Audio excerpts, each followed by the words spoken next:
La siguiente ponente es Belén Galván. Y bueno, pues Belén es graduada en Filología, con mención especial en Filología Clásica, desde 2016. El año siguiente completó el máster de Literatura Comparada y Estudios Literarios aquí en la facultad y terminó realizando un TFM titulado El héroe de la épica griega a la literatura inglesa moderna. Entonces, un poco mezcla de literatura inglesa y literatura clásica, donde comparaba el esquema narrativo del viaje del héroe de Campbell en la Ilíada, Odisea, Paradise Lost y Ulises. Entonces, mezclando textos clásicos y de literatura inglesa.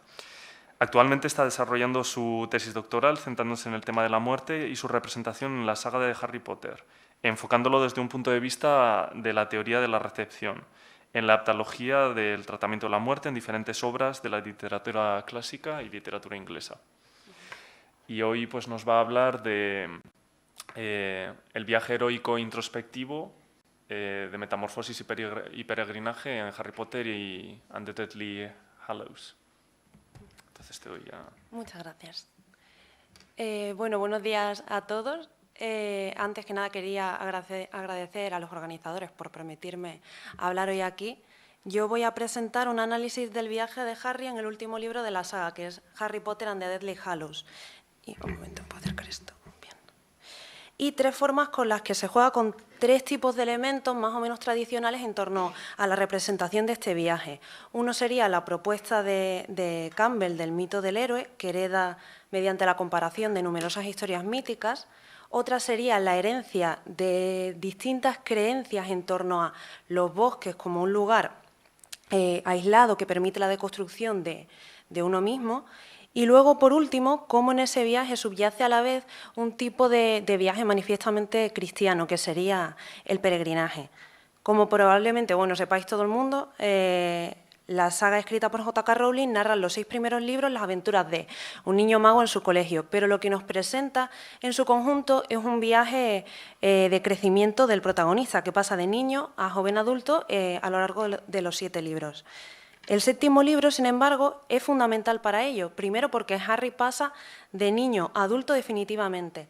Y segundo, porque ese viaje coincide, ese crecimiento interior coincide en su forma con un viaje físico, presentando al protagonista por un camino que lo mantiene alejado de los núcleos esenciales del Reino Unido para lanzarlo a los bosques. Este cambio en la forma realmente conlleva un cambio en la historia, y es el énfasis que juega con el mito del héroe transformándolo en un viaje de deconstrucción, y ese viaje de deconstrucción jugando con una crisis de fe. Por tanto, la propuesta de análisis para hoy sería observar una parte de Deathly Hallows centrándonos en esas 3 hipótesis.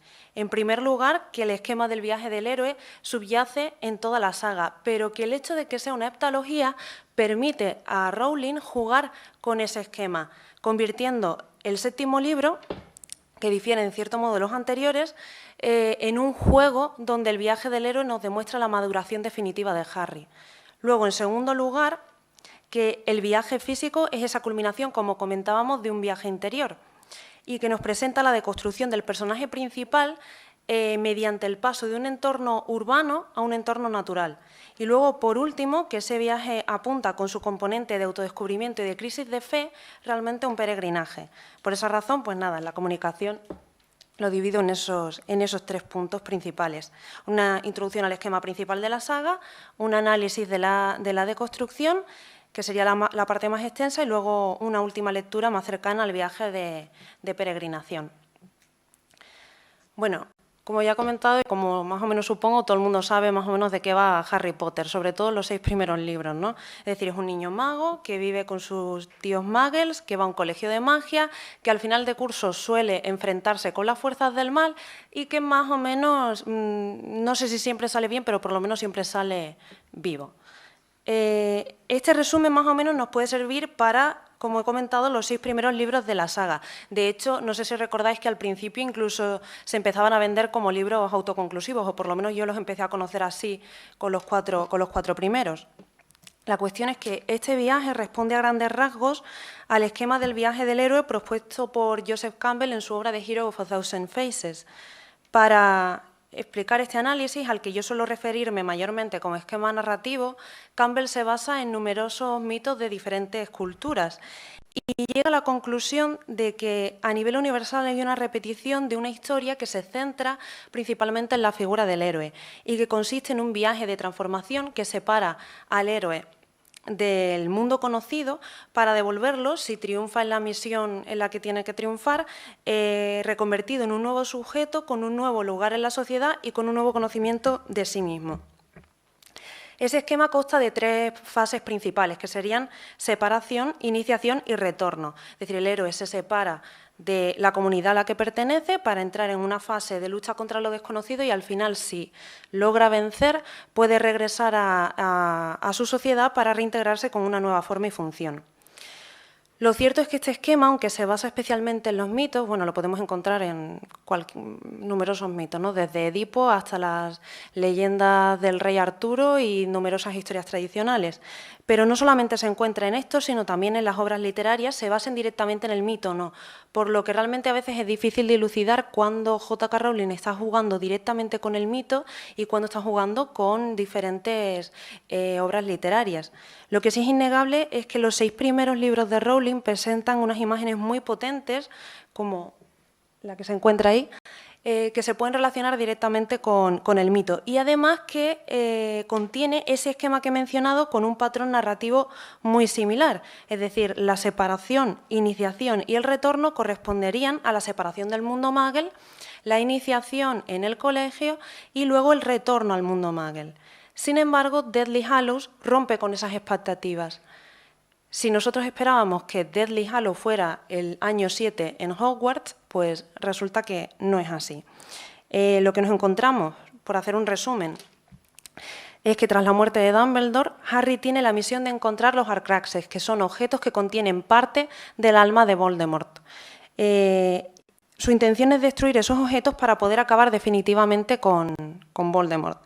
Y para ello se embarca en un viaje con sus compañeros Ron y Hermione, que por diferentes azares lo mantiene la mayor parte del libro vagando por los bosques.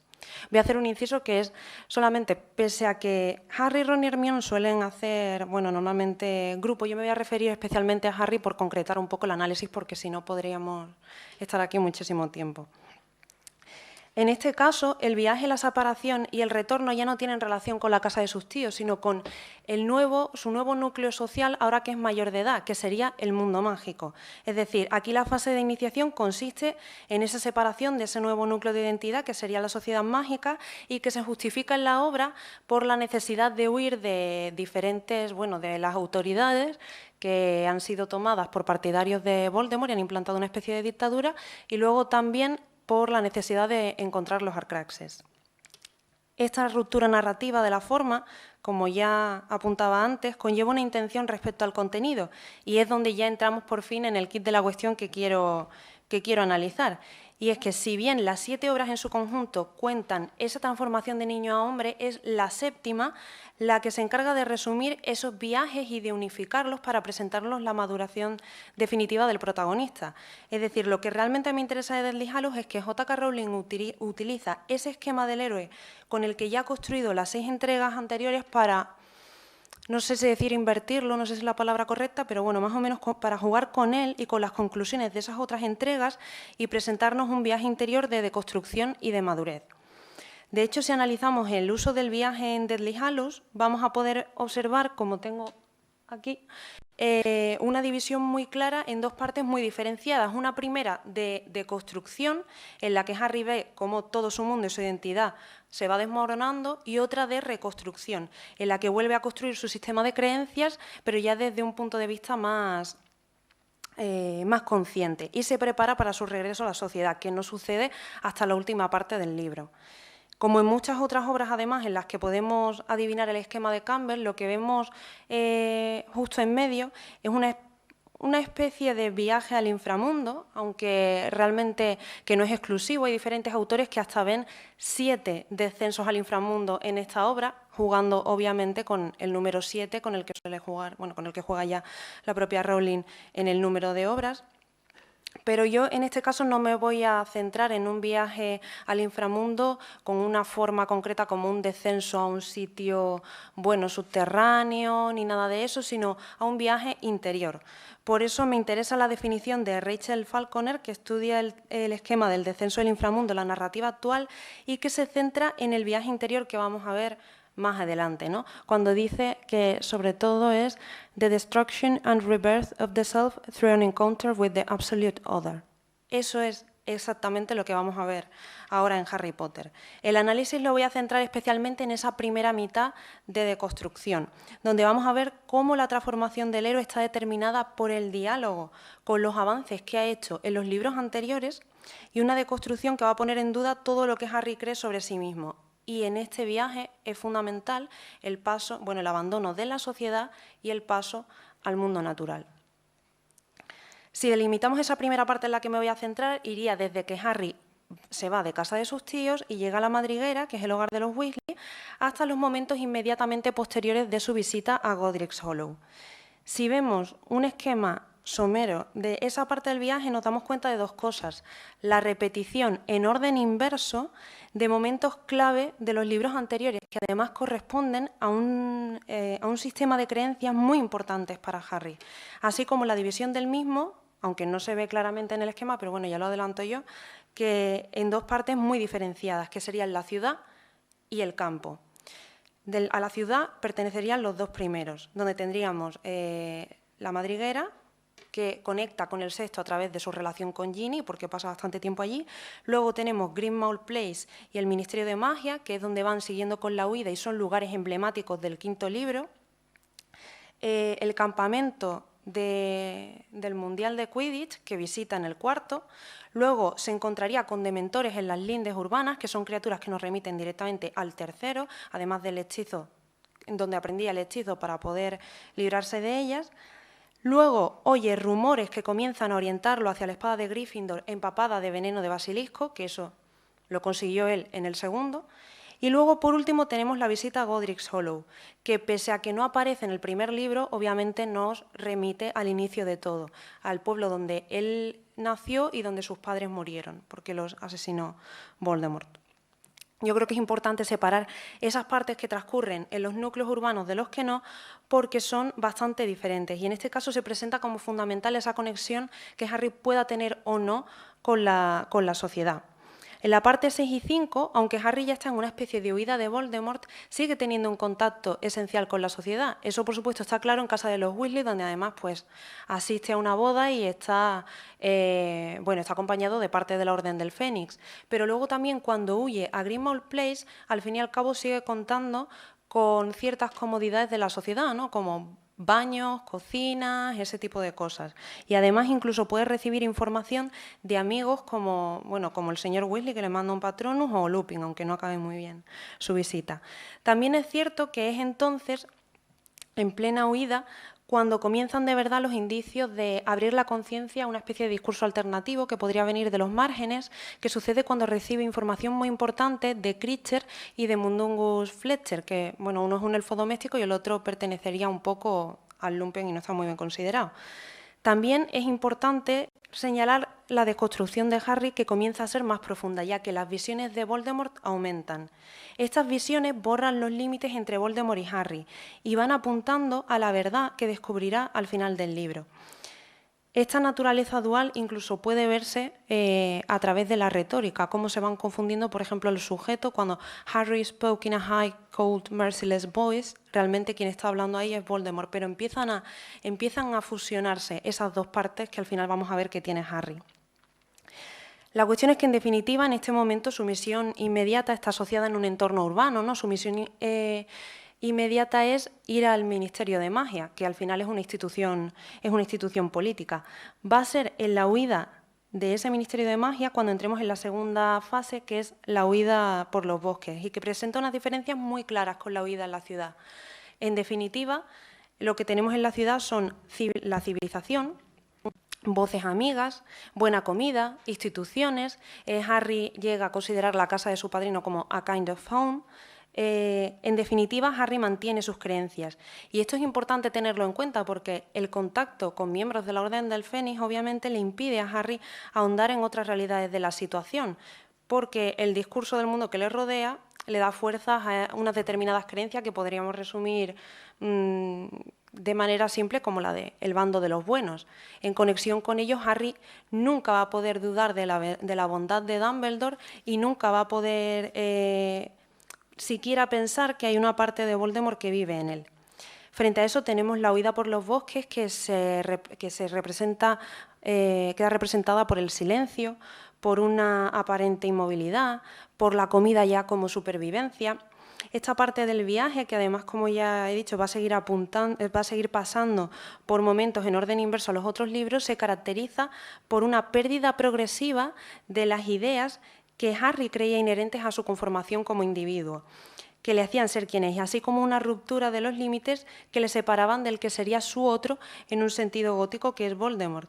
Los límites entre uno y otro se van a ir borrando, mientras que las visiones de Harry aumentan, y va a tener su culmen en esa visión que tiene en Godric's Hollow.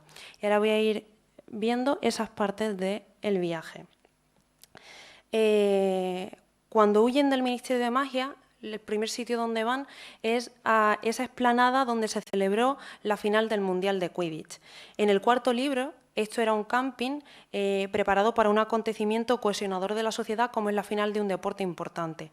Es decir, lo que tenemos es naturaleza adaptada al hombre.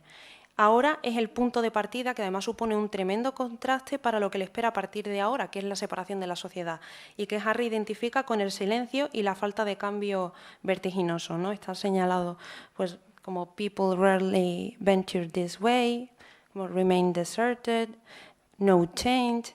Ese tipo de adjetivos son los que se le ocurren a Harry para describir la que va a ser su situación a partir de ahora. Además, también es una constatación de que el Quidditch, que es un deporte en el que Harry era un héroe, pues ya no está ahí para él tampoco. Son facetas de su vida como mago que van a ir desapareciendo.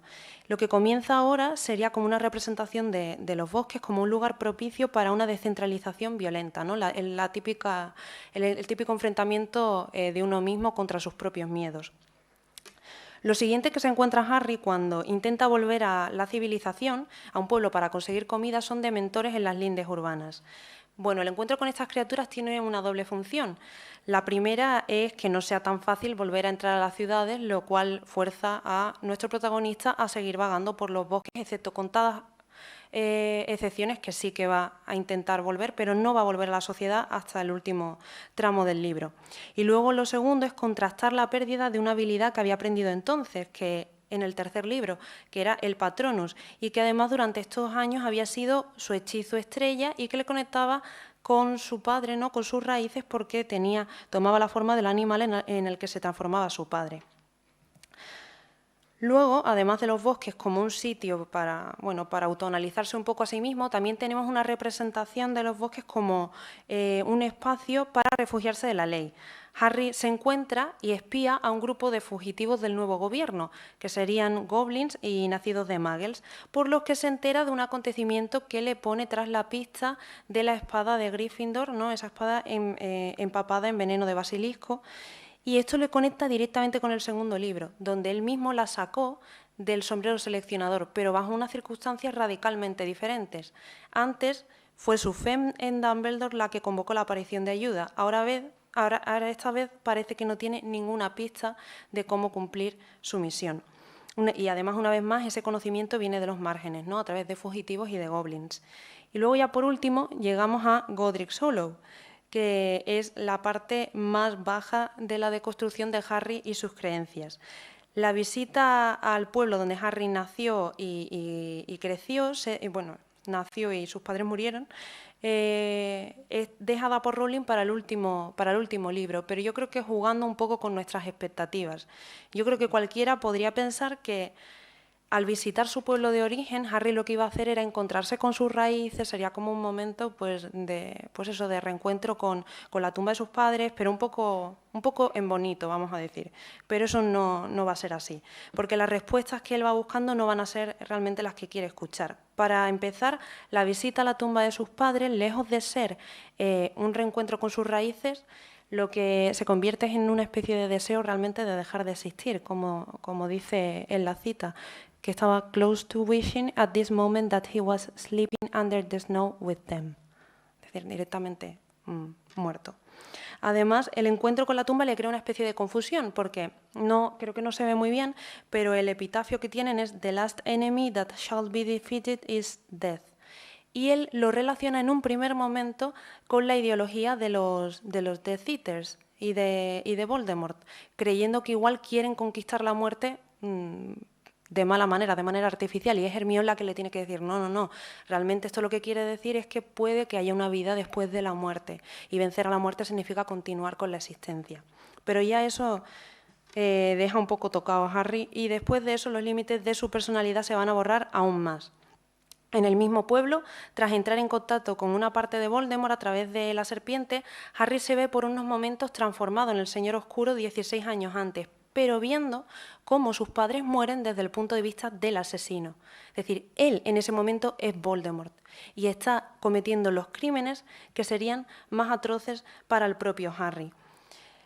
Es decir, los límites aquí que Harry había identificado siempre entre el bien y el mal se confunden en su propio cuerpo, ¿no? Y como vemos en la cita también, his scream was Harry's scream, his pain was Harry's pain. Es decir, la fusión entre los dos es completa y absoluta.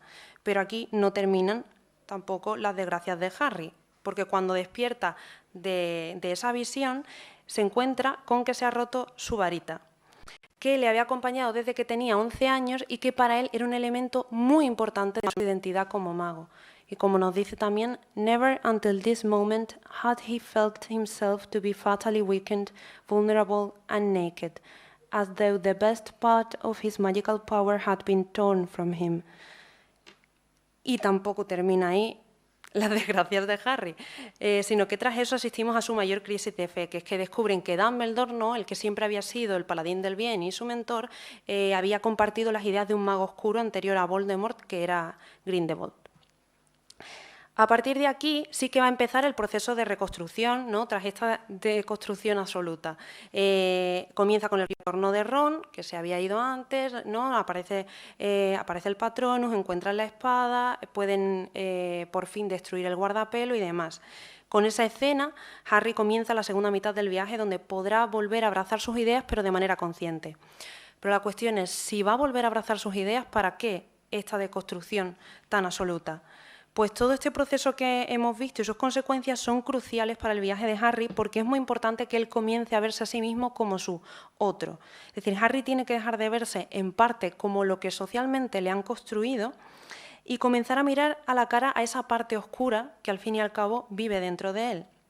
Antes su posición como el elegido le venía dada más bien por elementos casi externos, la tragedia que vivió de niño, lo que los demás esperaban de él, lo que Dumbledore esperaba de él. Ahora, si vuelve ese camino del héroe, es de forma consciente tras haber destruido esa realidad que se había construido a su alrededor y ser capaz de mirar dentro de él. Gracias a aceptar esa dualidad, ¿no?, que él tiene, va a ser capaz de manejar la conexión que tiene con Voldemort en la segunda mitad del viaje, aprovecharla a su favor. Y también va a ser capaz de aceptar una de las últimas revelaciones del libro, que es que una parte de Voldemort vive en él y ha estado con él la mayor parte de su vida. Es decir, Harry como adulto tiene que dejar de dividir el mundo entre buenos y malos, tiene que dejar ese pensamiento infantil y tiene que aceptar lo que ya adelantaba Dumbledore, creo que era en el segundo libro, que era que no son nuestras capacidades, sino nuestras elecciones, lo que nos hace mejores o peores personas, y no nosotros mismos. Y, de hecho, él va a tener que extender esa lección a su antiguo director, y va a tener que aceptar la parte oscura que vive en Dumbledore también. Y lo cual nos lleva a la segunda parte más breve de este análisis, que serían las conexiones de este viaje con el cristianismo y en concreto con esa parte del viaje que sería una peregrinación. El esquema del viaje del héroe realmente se puede aplicar a muchos tipos de narrativas.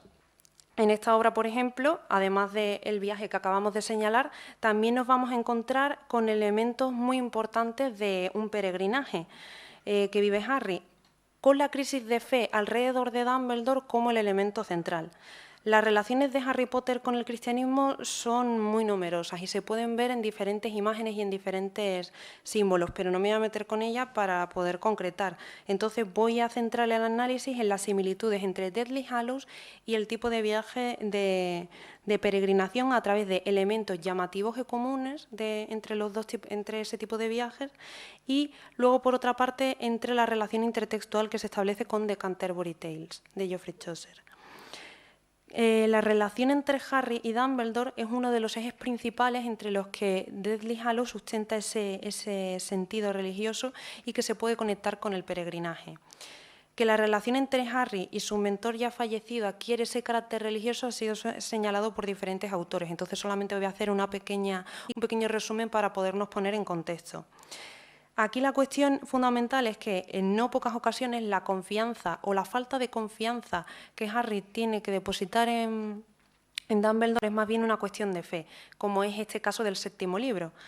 Dumbledore le dejó muy pocas instrucciones a Harry a la hora de cumplir su misión, y eso le lleva a una sensación de abandono y de dudas muy serias hacia la que fue su director. De hecho, me gusta esta cita porque es completamente el abandono, de la persona a la que tú crees si eres creyente, ¿no? Cuando Harry felt they were as insignificant as insects beneath that white sky. Y todo eso porque se da cuenta de que Dumbledore nunca le dice realmente la verdad. De hecho, la forma en la que hemos visto cómo se agudiza esa deconstrucción de Harry coincide, ¿no?, con esa crisis de fe. Realmente los dos tipos de análisis no están separados. Yo los he separado para hacer más fácil el análisis, pero sí que es cierto que van un poco de la mano. La cuestión es que tras una primera parte sumido en la duda, es en la segunda parte del viaje, en ese momento de reconstrucción, cuando ya por fin Harry, Ron y Hermione le empiezan a dar el sentido a que Dumbledore quizás no hubiese sido muy claro con las instrucciones, y es que identifican ese viaje con un quest, ¿no?, con un viaje de búsqueda, que debe ser recorrido de forma individual sin más instrucciones porque su importancia radica en el autoaprendizaje. Y este viaje de búsqueda queda definido, ¿no?, con ese sentido marcadamente cristiano, donde el peregrino se enfrentaría a sus creencias y enfrenta sus dudas de fe alejados de la comunidad y enfrentando el camino en solitario. Además de ese sentido religioso, ¿no?, Deathly Hallows se señala especialmente al viaje del peregrino a través de elementos comunes con ese tipo de viaje. Yo lo he resumido a través de diferentes autores, ¿no?, que explican más o menos cuáles serían los mínimos para realizar un viaje, un peregrinaje, y el tipo de literatura que va unido a él. Y entonces, por ejemplo, tenemos el tipo de contacto que tienen con el mundo exterior. Como ya he mencionado antes, el trío protagonista realmente no se queda aislado en los bosques, sino que realizan paradas por diferentes sitios. Uno de estos sitios son los que podríamos denominar como importantes para mantenimiento de las creencias.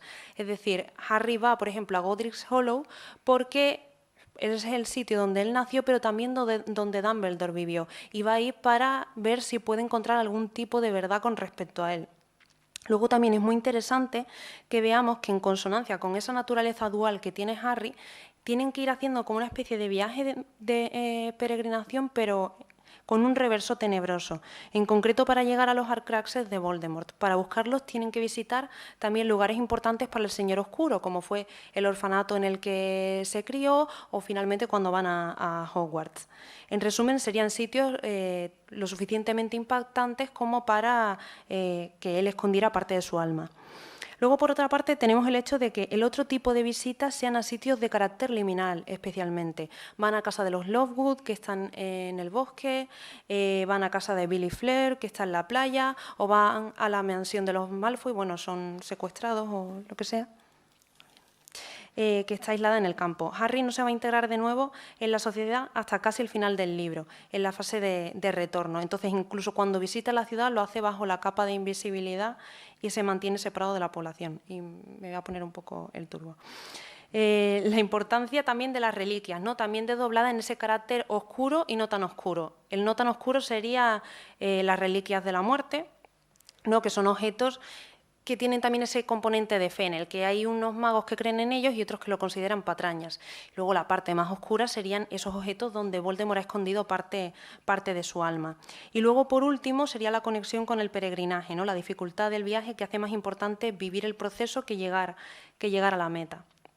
Y luego, por otra parte, es importante la relación intertextual que se establece con los cuentos de Canterbury porque redundan, ¿no?, en ese tipo de viaje.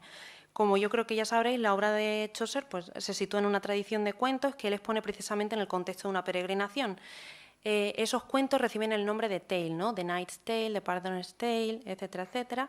Y Rowling escoge ese mismo patrón de títulos en varias ocasiones a lo largo de la saga, pero en Deathly Hallows lo utiliza hasta en 3 ocasiones, en Creature's Tale, The Tale of the Three Brothers y The Prince's Tale, que además dan información fundamental para la trama. El más importante es el cuento de los 3 hermanos, que además es un cuento que se basa directamente, según la propia Rowling, en The Pardon's Tale. Ambos tienen en común la aparición de la muerte personificada y la actuación de 3 personas, que en el primero son bandidos, en el segundo son hermanos, en relación con ella al salir a su encuentro en un camino, determinando la diferente reacción de cada uno, pues un destino distinto, sobre todo en el de Harry Potter. Además de Tale of the Three Brothers, conlleva un resumen de la moraleja de toda la saga, que es la aceptación de la muerte como una característica inherente al ser humano. Precisamente esa es la conclusión exacta a la que debe llegar Harry para poder vencer a Voldemort, y esto sí es importante. En un primer momento, cuando Harry se encuentra en pleno viaje con ese cuento, se convierte en una especie de tentación a superar, porque los Deathly Hallows, creo que ya lo sabrá más o menos todo el mundo, son 3 objetos supuestamente regalados por la muerte y que convierten a su propietario en Master of Death. Es decir, lo que sugiere en un primer momento es que con esos objetos uno puede vencer a la muerte. Y Harry se empieza a obsesionar con esa posibilidad, lo cual en esencia no le haría en ese momento mejor que Voldemort. Y es como dice en esta cita, ¿no?, que él identifica que sería una cosa así como Hallows versus Horcruxes. Bueno, Harry tiene que deshacerse de esa idea completamente, porque eso no serían más que 2 caras de una misma moneda, que es el secreto deseo de sobreponerse a la muerte. Harry tiene que superar esa creencia y aceptar, junto con la realidad de que el otro vive dentro de él, de que ningún ser humano puede evitar a la muerte. De hecho, el miedo a la muerte en la saga está identificado en Voldemort. Y Harry, en esencia, se libra de la parte de Voldemort que vive en él cuando al final, spoiler, se dirige a la muerte de manera consciente y aceptándola. En ese sentido, pues también redundando en el sentido religioso del viaje, pues hace un sacrificio tipo, ¿no?, que nos recuerda al sacrificio de Jesucristo, aceptando la muerte como parte de una salvación que le va a ayudar a él y a sus seres queridos y regresando después de la muerte, después de ¿no?, que sería el final del aprendizaje. Entonces ya termino con las conclusiones, y es que hemos visto cómo en el 7º libro de la saga Harry Potter rompe el esquema de las entregas anteriores a la vez que profundiza en los pasos principales del viaje del héroe que habíamos visto en las otras obras, en las otras entregas anteriores. Con ello se nos presenta un viaje físico que corresponde a un viaje interior del protagonista y que culmina con la madurez definitiva de Harry a través del aislamiento por los bosques y de la crisis de fe. Hemos visto también cómo este viaje responde al esquema mítico del viaje del héroe, pero también cómo esa composición, ¿no?, de la saga como hetología permite jugar con las anteriores y jugar un poco con la composición anterior. Lo que vemos, por tanto, es que Harry representa a la vez un modelo de héroe clásico, pero también no puede evitar que sea una obra que está compuesta en el contexto histórico en el que está compuesta. Entonces se acerca, en cierto modo, un poco al paradigma un poco más posmoderno de deconstrucción. Al mismo tiempo, también hemos visto cómo ese viaje, que consiste en un aislamiento provocado por la naturaleza, ha sido crucial. Le ha permitido mirar a su subconsciente despojado de los prejuicios culturales y ha podido encontrar un tipo de información no normativizada. Y por último, hemos visto una acepción del viaje pues, alejado de la sociedad, como un camino solitario que se realiza de forma aislada, que fomenta las dudas y las crisis de fe, es decir, que sería un peregrinaje. Y estos viajes, ¿no?, los dos, de deconstrucción y de fe, se presentan como fundamentales para llegar a las 2 conclusiones vitales de la saga, que es que Harry tiene una parte de su otro dentro de él y que la muerte es una parte natural de la vida. Gracias.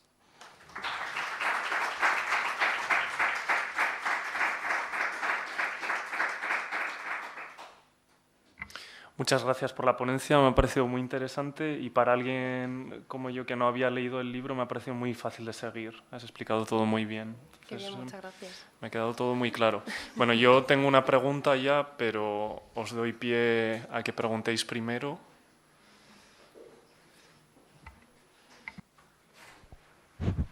Bueno, yo quiero felicitarte, voy a acercarme. Vale. Yo quiero felicitarte. Me parece fascinante el tema. Bueno, de Harry Potter, claro, yo soy de otra generación. Yo he visto a Harry Potter en 4 películas con mis hijos. Sí. Y no he leído las novelas. Conozco el marco teórico desde el que estás trabajando. Pero claro, yo al ver las películas con mis hijos intuía un poco por dónde va la... Pero claro, lo habéis trabajado, eso está muy trabajado y lo tenéis muy trabajado y yo no llegaba a ver todas esas cosas que organizas muy, muy bien. Entonces te felicito a ti, supongo que son responsables tus profes también, porque esto es muy difícil, ¿eh? Pero yo lo que he estado, me pierdo completamente. Claro, te los nombres, las cosas, yo he visto la película y sé que pasan ahí cosas, el tren. Pero claro, el entramado lo resuelves muy bien. Y yo lo que voy a hacer solo una reflexión, ya hablaremos, una reflexión que me ha ido planteando todo el tiempo. La Rowling conoce este marco teórico, ¿es una creación literaria lo que está haciendo ella o es una construcción teórica? O sea, ¿desde dónde trabaja ella? ¿Surgen las cosas porque le surgen? Ya. ¿O ella conoce todo este marco teórico que tú estás aplicando para interpretarlo? Esa es una duda que tengo, sinceramente, yo también. Entonces, sin más. No, yo... Es que no sé si ella conoce esto o no conoce. Sí. Porque... A ver, yo creo que unos ciertos conocimientos sí tiene. Ella hizo la doble titulación de Filología Francesa y Clásica, entonces solamente con eso ya tiene unos conocimientos de mitología, me parece, importantes.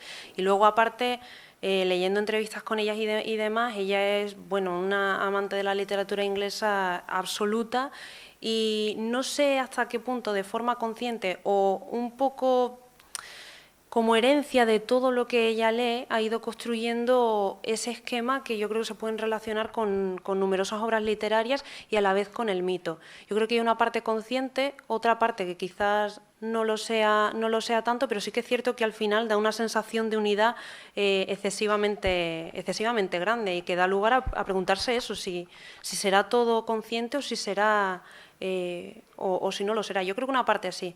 Lo que pasa es que no puedo poner la mano en el fuego por nadie, pero sí, yo creo que una parte de ella sí que sabe muy bien lo que está haciendo. Sí, gracias. ¿Alguna otra pregunta?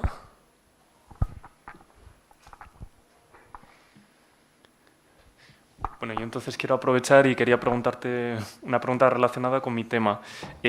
Has comentado cómo en esta ocasión la naturaleza es la que permite sacar a luz la verdadera personalidad de Harry y encontrarse a sí mismo, ¿no? ¿Cómo dirías que está representada la naturaleza en las obras previas en comparación con esta?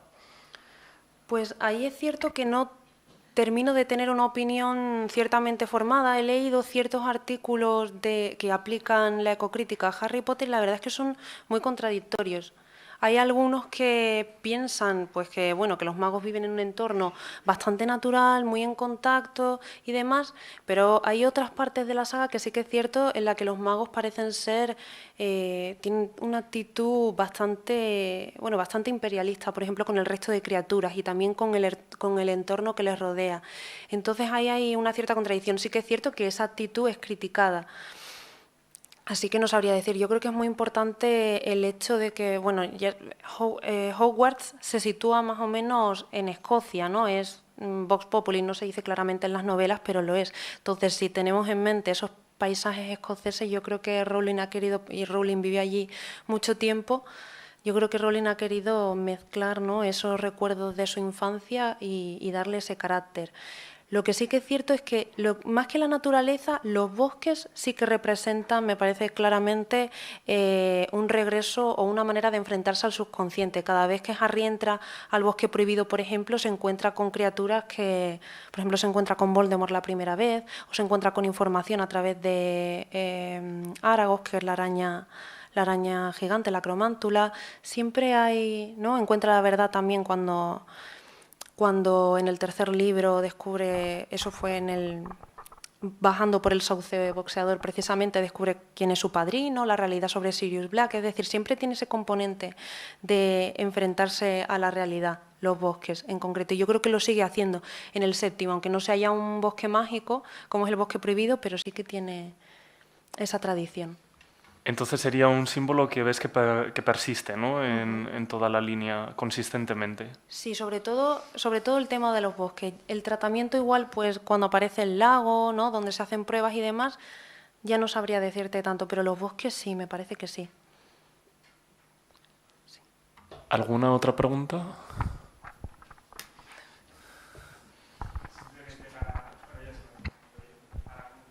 Y ya que tenemos adultos, estudiantes, que están en estabas tú no hace demasiado, ¿puedes explicarnos un poco la satisfacción que conlleva trabajar, investigar sobre algo que te guste, las posibilidades que realmente podemos encontrar, ¿no? Porque a veces se ve la universidad o el estudio o el análisis como algo lejano, algo que no me toca, esto no va conmigo, y como, bueno, hay nuevas caras y ya ibas 2 o 3 años con nosotros aguantando.